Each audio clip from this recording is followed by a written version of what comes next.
come from between the rocks. They'll come out with their crew and they'll wipe out whoever they was going against. They'll handle it, right? And so at a certain point, my man saw up on the hill, he saw a little humpback dude, and he saw some more soldiers, more than they had ever saw. And so he came to him, and he was riding with him at every single battle, but he came to him, he saw more than he had ever saw, and he said to him, it's over. And he said, we must surrender. And I don't know if you saw the movie, but every time somebody said something to him, like they wanted to make him king. They told him they'll give him everything he was fighting for. They came to him at one point, they came to the United States, they said, we'll give you everything you want. Like you fighting for your land, you can have your land. You want war, like you can have your war. Everything you fighting for, we'll give it to you and we'll make you king. You'll reign supreme over everything and everybody got to report to you. They told him that, but they said one word. And when they said the one word, every time they said the one word, he'll walk off and he'll shake his head. And the one word that they said was submit. Every time they mentioned submission, it was like he just went into another mode and he wasn't trying to hear him. So when my man came to him on the horse, he said, we got to submit. When he said we got to submit, you saw his eyes got big and he transformed into something else.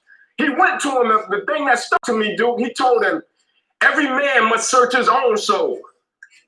And he said, while you at it, like you've been battling with me, you've been going with me, but when the adversity and the opposition and the challenge got tougher, you said, you got to go. Like we dead, so while you at it, you search your own soul and you run off, you tell everybody, we gonna stand, we gonna live, and we gonna die by what we stand for, and everybody gonna know what we represent and what we're part of. Because we said, at a certain point, we said we was gonna live and we gonna die by it. And the thing I love about sports and the thing I love about life, whatever you want, you gotta be willing to accept whatever come with it. Like it's like a cat in the street. If you wanna be a gangster, you can't be a gangster until you meet a gangster. Like you can't be a warrior until you meet a warrior. You say, no, I don't want to be a warrior no more. Like you got to be willing to accept whatever come with it. And he was talking about 11, 15 meetings. And I was talking to Rob in the car. And I said, man, the dangerous thing about having talent, like when you're in the league, everybody can run fast, jump high, hit cats. Everybody can cut it and slice it however you want to cut it and slice it. Everybody can play ball, right? But the thing about it, I told Rob, you got to be careful when you got talent. Because sooner or later, if you're not careful, you can become a victim of your own talent.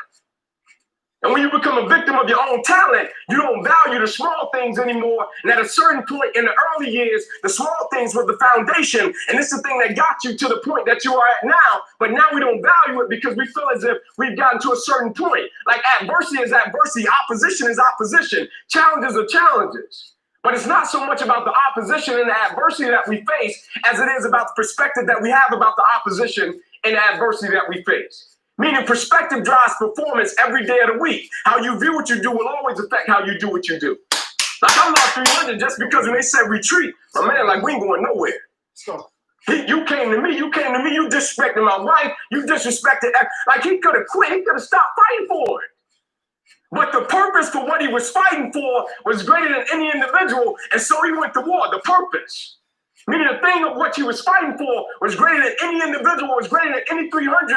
And when he died, I'll never forget, one of the soldiers laid down. He said, man, it was an honor to die by you. It was an honor to die by you. And he told me it was an honor to live by you. Like, you know the reason he said I was one of the most important people in his life? It wasn't that I could run fast. I played corner. I wasn't the biggest, the fastest, the strongest. But he knew every time we stepped out in between the lines, I was willing to die. I almost lost my life for it. Like it ain't just words. Like I made a tackle against Air Force in the fourth quarter, 2 minutes left in the game. They carried me off on the stretcher. We got to the emergency room. They ran some tests and the doctor came into the room and he said, everybody rush out. We got to rush this kid back to emergency surgery. He's about to die. And I'm looking at him like, die? Like, man, you can't use another word. Like, you just sitting there like, die. And he's like, yeah, you ruptured an artery in your chest. You're bleeding internally. Got to rush you back, take the main vein out of your left leg, plug it into your chest in order to save your life. Next morning, I woke up. I love the game of football. I've been playing it since I was 7. But the next morning I woke up, my arm was paralyzed. Been paralyzed for the past 12 years. Got cut 6 times down my left thigh.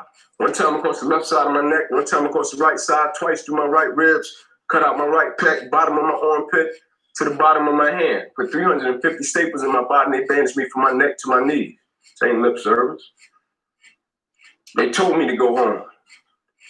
Something terrible happened to you. Go home. Go back to Atlanta. Take a break. Take some time off. You got injured. Take time off for what? Go home for what? I'm going to go to practice on Wednesday, even though I can't compete. I'm going to go to practice until I can't compete. Even though my career is over, I'm going to get a gun joy sling and I'm going to be in the sand pit with my teammates and my line Luke Stocker. I'm going to run every hill with my teammates. I'm going to run around the block with my teammates. Even though I can't play, but I made a vow to something that was a lot greater than me. And so what I made a vow to was more important than any stat. Like, for me, what trumps everything is character and integrity. What trumps everything is when a cat is rocking with me, he know at a certain point, I'm not retreating. If I'm with him and I say I'm going home, we going home. And whatever got to happen on the way to get home, if we got to write some cats out on the way to get home, like you got two type of cats in the world. You got a cat that's talented until they get hot in the kitchen. Then you got a cat that's just all out with it. You got certain cats, they with it until they get hot. Then they don't want them little cats in the fourth quarter. They tapping their helmet like, coach, I need to come out and something me. Nothing. You got cats that say, this is why I play the game. Nothing. That's why I play. This is what I signed up for. Like, when we do everything, like, all that other stuff is cool, but when it get hot in this fourth and goal, like, and nobody wants it, I want it. Like, you got cats that's cut like that. Yeah. Like, it's a crazy thing. I was reading a story about Navy SEALs, and they was talking about them. They was talking about the training that they go through, and they was talking about Hell Week. And they said Hell Week is literally designed just to break them, send them through hell. Who's going to carry the boats? You want to be a war, you want to be a SEAL, toughest of the tough, baddest of the bad, we're going to see how bad you want to be a SEAL. And the way they gauged it was they let them push themselves and see if they was willing to die for it. And so when cats would pass out and almost die, they would wake them up, and the cats would wake up and they would be like, I'm ready. And they would slap them and say, no, you good. You put your life on the line. You good. And when they got into Hell Week, the crazy thing was, like, they had units in this particular book. And the units that they had, James, right, they started to trace it back in the units because some cats that made it through Hell Week the year prior, they didn't make it the next year, right? It's just like the league. Some cats, they going to make it this year. Next year, they ain't going to be nowhere to be found because they ain't going to have that same bite. Not that they don't have enough talent. They ain't going to have that same bite. Whether they got bread, whatever the case may be, whether they got a whip, a house, whatever the case, they ain't going to have that same bite, right? And so when they started tracing it, the craziest thing was they found out the cats that surrendered, everybody they trained with surrendered. They know it's the cats that quit and said, I thought this was what I wanted to do. They traced it back to their group. Everybody they trained with quit and said, this is what I thought I wanted. If I got to go through that, I don't want it so bad anymore. Then they got to the cats that made it, and it wasn't like they put them in a separate environment. They put them through the same training. It's like off-season. Everybody go through the same off-season. It's like when cats go in the weight room, everybody go to the same weight room, but everybody don't come out the same way. Sure don't. It's like when cats on the team, everybody get the same schedule, but everybody don't go about their schedule and their business the same way. It wasn't like they put one set of cats in this water, another set of cats in that water. We putting y'all through these rope drills. No, everybody went through the same drills. Correct. And the cats that made it and beat it, they said, man, listen, we already know what time it is. Correct. We know they finna try to break us.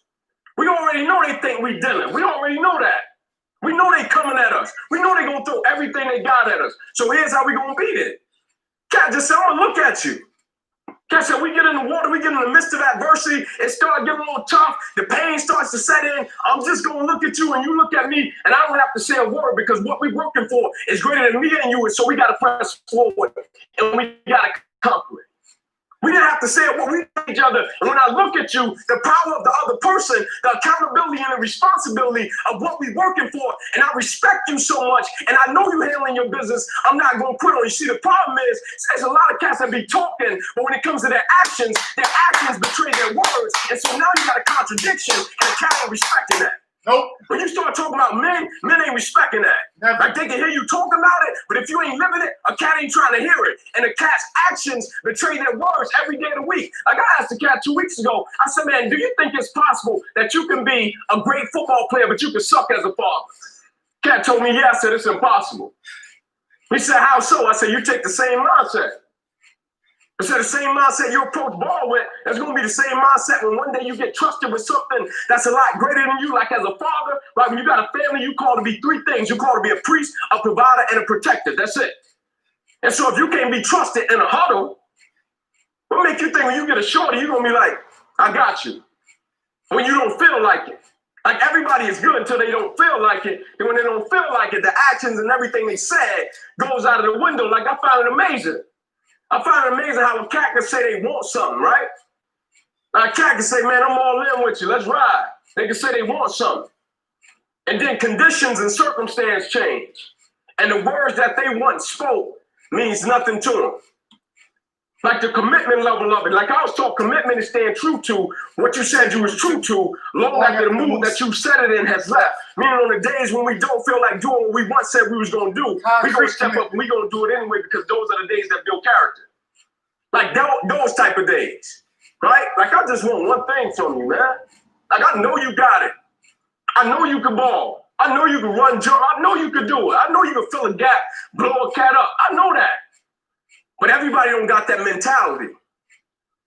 Like everybody don't got that mentality when a cat drop 5 in a row and they come to work and they still got that bite and they go about their business the same way as if they would have won 5 in a row. Everybody don't got that bite. Because everybody ain't trained. Like cat got like light switch mentalities. They turn it on, turn it off, depending upon who they going against. Like it's like in college when you got a little paper captain, right? And he getting on all the walk-ons. But with his boys, he ain't saying nothing. He don't want to challenge him. He don't want to say nothing. But I thought at the foundation of football, the brotherhood of it, I thought it was love. And so if I love you enough to check you and say something to you, not only because I want you to be a great football player, I want you to be a great man because I understand this. Well, who we are as people will always be more important than who we are as football players. Yes. And what I mean by that is who we are as fathers and husbands and men in general will always be more important than who we are as athletes. Like at a certain point, man, talent can only take you so far. At a certain point, character got to kick in. I'll never forget, when I watched EB left chemo, and EB went to the track one day. After chemo. Went to the track. Talking about this incredible. Eric Berry left chemo and went to the track to run 400s. That's essence. That's character. Going around the track crying after chemo, and he cried, and he said, I'm crying not because I'm in so much pain. I'm crying because I'm not who I used to be, but I know I'll come back one day stronger than I used. That ain't talent. Come on, cat got his head shaved, eyebrows fell off, mustache fell off. That ain't talent. That's essence. That's who I am. Warrior. Like that's just who he is. Get hit with cancer, whatever the case may be on Sunday. Like that's essence. Like some cats just show up for a game. When it's a cat's essence, that's who they are. They catch you in the jungle. They catch you on the beach. They catch you in the facility. They gonna do you whenever they see you. That's just who cats are. And you got some cats, they ain't got that mentality like that. Like yesterday, what you did, like the thing I love about football, man, and we all know, like I play ball, y'all play ball. The thing I love about it is like X's and O's and strategies, that's cute. They can do it. We can run a stunt. We can run a blitz. We call a great play. But when it all boils down to what it is, mano a mano. And if you ain't got more heart than me, if you ain't been working harder than me, you ain't. If you ain't sacrificed more than me, you won't. I'm gonna destroy you. And I'm not retreating. I'm not running. I don't care what they say on paper. I don't care how many games you won. I don't care if you say we numbered. We live by this and we die by this. We don't retreat. We don't run. Every man must search his own soul. That's why that Martin Luther King quote, that's why I say what it is. Like you don't judge a person by where they stand in times of comfort and convenience. You judge them by where they stand in times of challenge and controversy. And if you ain't work, like when you work for something, it gives you a different type of attachment to it. The harder you work, the harder it is to surrender. That's why cats can give up so easy. They ain't got nothing invested. They ain't worked for it. They ain't sacrificed for it. Every time it get tough, they go grow weed. They ain't working for it, right? They ain't got nothing sacrificed into it. But when a cat work for something, and when a cat been sacrificed for something, well, you're going to have a cold day in hell before you take it from them. Because they value it different. They look at, even if they drop one or two, it's a part of the process. It's evolution. Embrace the process, trust the process, but most importantly, you got to respect the process. Talent would never supersede it. I just want one thing from you, man. In life, no matter if a cat play ball, no matter if a cat is an attorney, an artist, whatever the case may be, cats don't burn out because of what they do. Like cats don't just start saying, man, you know what? I thought I wanted to play ball, whatever. Oh, cats burn out because life makes them forget why they do it. Opposition, adversity, challenge. Never forget why you do what you do. I'm not talking about college. I'm not talking about when you first got to the league and you got drafted. I'm talking about when you was coming up in Cali, New Jersey, Indianapolis, Miami, and you was in the street, or you was at the park, and your mom had to go sacrifice and work so you get your pair of cleats. I'm talking about that bite. Thank you, Mom. Because everybody don't remember that. I do. People don't burn out because of what they do. People burn out because life makes them forget why they do it.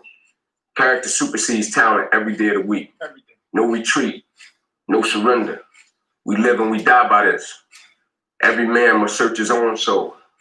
At a certain point, don't let your actions betray your words, man. That's my time. God bless y'all. Peace.